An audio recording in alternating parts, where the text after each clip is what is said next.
Wala ka bang napapansin sa iyong mga kapaligiran? Kay dumilan ng hangin, pati na ang mga ilog natin. Hindi nga masama ang pagpunta at malinaw yung ating narating. Ngunit masdan mo ang tubig sa dagat. Dati kulay asul, ngayon naging itim.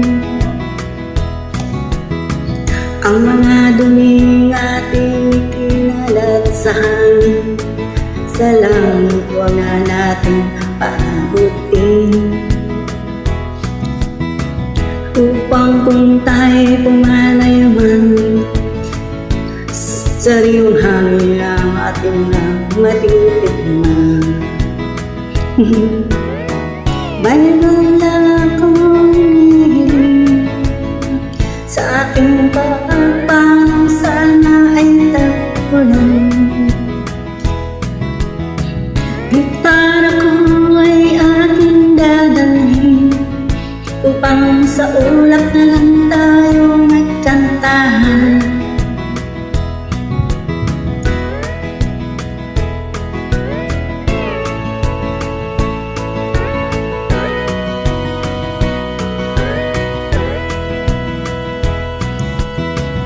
Ang mga batang ngayon lang isinilang, may hangin pa kaya matitikman.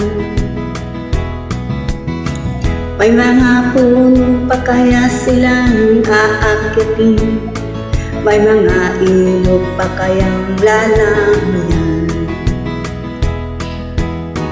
Bakit di natin pag-isipan ang nangyayari sa ating kapaligiran? Hindi ang masama ang pagpunla, kapag-upang kung ginasisira ang ating kalikasan. Darating ang panahon, mga ibong gala ay wala nang madanakuan.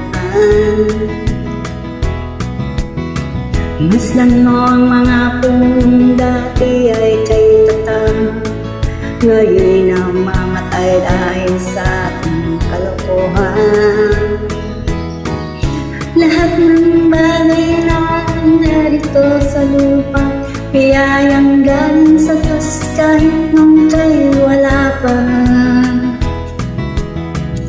Ingatan natin at huwag nang sirain pa, pagkat pag-ibig ng ginawin tayo'y mawawala na. Mayroon lang akong hinihiling sa aking pagpanaw, sana ay tag-ulan. Gitara ko ang aking dadalhin upang sa ulap na lang tayo magkantahan.